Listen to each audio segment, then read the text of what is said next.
Hey, what's up, everyone? How y'all doing?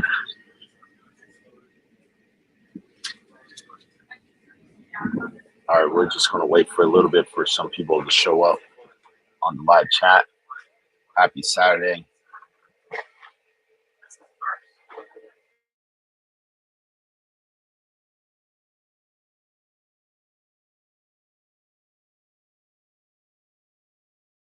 Litchi Chicken, what's up? Good, good.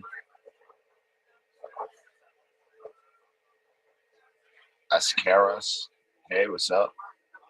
Miles 45, hey, what's up? Yeah, right now I'm on the train. Thanks a lot for the safe travels. Yeah, I'm on the train right now, and that's why I decided to go live. As you can see with the title, it's called Traveling as a Vegan. So I thought it'd be a cool time to show up and talk about how it's like being vegan traveling. You know what I'm saying? Because one of the things you have to think about when you're on a plant-based diet is that it's kind of hard to travel um, and try to get like the foods that you need because obviously there's a lot of things that's not vegan. So like even if I brought up this menu right here, you know, and if we look at the menu here on the train, I'm on the Bright Line in Florida. In Florida, we have the Bright Line. It goes all the way up and down the East Coast. But looking at here, it's like tons of stuff. It's like not vegan. Like for example,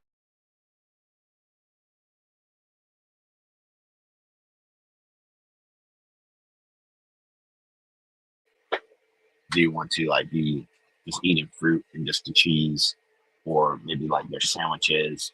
They have some stuff that's vegetarian again, but has cheese on it.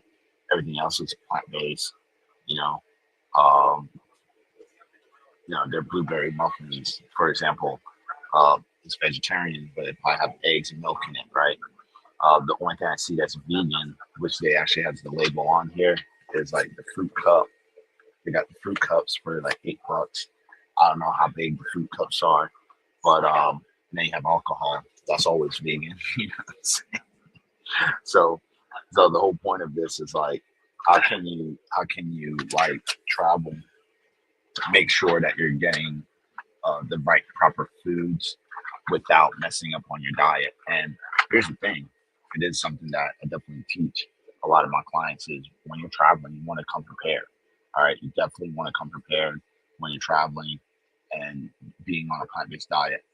And one of the things that I do to really help with that is first, number one, like since my first is you have to look at like how long is your travel, and then also at the same time, like how how long your travel is, and at the same time when you leave it. So, for example, for me, I made videos like this before. This is something I teach a lot of my clients. But for example, right now I'm on the train. This is a 1 day trip, so it's not. I'm not going nowhere far. I'm going to Orlando for the International Foods Festival. I'm be speaking out there, networking, trying out some delicious foods, right? But for the time being, what did I do? So first, I had my breakfast. If you've been following me for a long time, you already know like what I'm eating. It's the same thing I mostly have every single morning.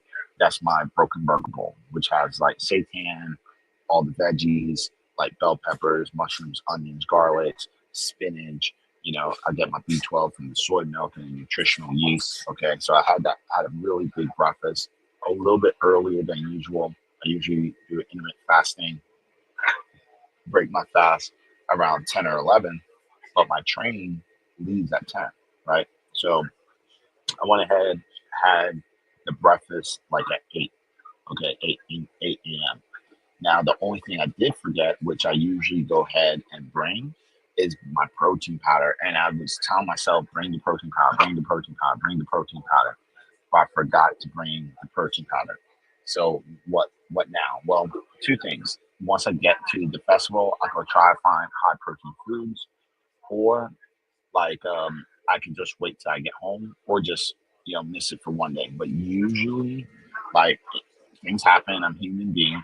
I forget sometimes, but usually I will always bring like protein powder, about somewhere around 30 up to 60 grams of protein powder so I can get majority of my protein in. Because when you're traveling, like even for people who eat meat, right? This is what you're gonna normally find on the menu.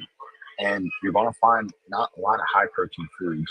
You're gonna find a lot of carbs and fats. Like it doesn't matter if you're eating meat or you're vegan.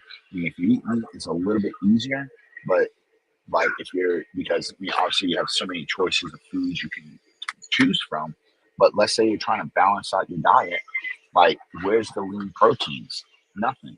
The only thing you're going to find in here, which it's not even in here, like yeah, it's not even in here, is at the actual station, which was like Quest bars. That's the only thing I saw. Like if I saw that they had like the Cliff Builder bars, they have Cliff bars, but that's high in carbs, and it's something that is barely any protein in that. That's more for an energy bar. I'm trying to look for a bar that's going to help with these gains. You know what I'm saying? I'm trying to get protein in my body so I can continue to build more muscle. So when it comes down to that, like they didn't have any Cliff Builder bars. Now, if they had some, I would have went ahead and picked some. But what they did have, since I did forget my protein powder, and it is a great alternative, but you probably be like, I mean, that's what you get. That's what you picked up. I'm like, it's the only thing I can have, which is the Lenny and Larry cookies. Okay, so with this, it is still a carb. I'm not saying that it's super high in protein. 16 grams of protein is in it, but I'm getting about 54 grams of carbs, about 16 grams of protein, and I got two of them. All right. So that right there is about 30 grams, but over like 100 grams of carbs. But it's a good snack to hold me over when I'm traveling. I've done vlogs like this before when it came down to this. Like I always bring some protein powder, maybe some turkey deli meats, some seitan, or and the Builder bars. And then I also bring some of the Lenny and Larry cookies when I'm traveling because let's say this was an airplane or an airport, right? Then it would be a little bit different because when you're at the actual airport, there is foods you can buy. They usually have the Cliff Builder bars. I'll still bring my alternative protein snacks, but then if I'm on the actual airline and it's like a long travel, let's say I'm going international overseas or something like that, then I would still bring those snacks because usually I will order ahead and then tell them that when you bring out your food, have a vegan options. A lot of airlines usually have vegan options, but again, they're going to give you like rice and beans, something that's very high in carbohydrates. And if you're someone who's trying to like lose body fat or build new muscle mass, you don't want to try to consume too much carbs and just try to get the majority of your calories just from one particular macronutrient source. Okay. You want to try to get the protein intake as well. And this is something that many people do lack is the protein. All right, especially times like this when they're traveling, they don't get enough protein, which protein is good. It helps you build muscle. If you're trying to lose body fat, it helps you stay more satiated in a deficit. And as well, when you're on a high protein diet, it actually helps with thermal genesis. So that means that your body actually starts warming up and aids in weight loss. So you're able to lose weight a little bit faster when you're eating a high protein diet. Okay, so it's one of the benefits when you're doing that. I'm not saying like if you eat protein only, you're going to get a ripped six pack, but it does aid in weight loss. So you can lose body fat a little bit faster from the thermogenesis effect. Okay. But this is some of the things that you definitely want to do when it comes to traveling. Just plan ahead. Look at the menu. Like I always go online to see if there's any vegan options out there. I always bring some type of protein options because again, it's super easy to find carbohydrate foods. That's going to be the easiest. And since I am going to that international food festival, what do you think they're going to have out there for vegans? Like high protein meals or foods that's super delicious, more in carb and fat, more higher in carbs and fat.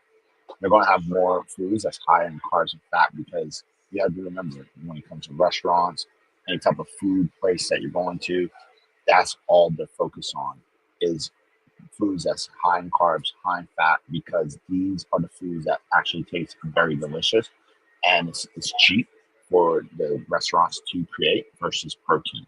Okay, so this is something that you want to be worried about when you're traveling. It doesn't matter if you're someone on a plant-based diet or someone who's not. Protein is key. Okay, but with that said, I'm going to go ahead and break it down to some Q&A. We got Kevin Crunch says, meal prep today. Great. Getting ready to go back up north. So got to make sure we have the food ready. That's good to hear, man. Definitely good to hear. Let's see if there's any other questions in here. Like safe travel. Yeah, if you have any questions, just let me know. I know it's the weekend. I definitely want to share all of this with you guys.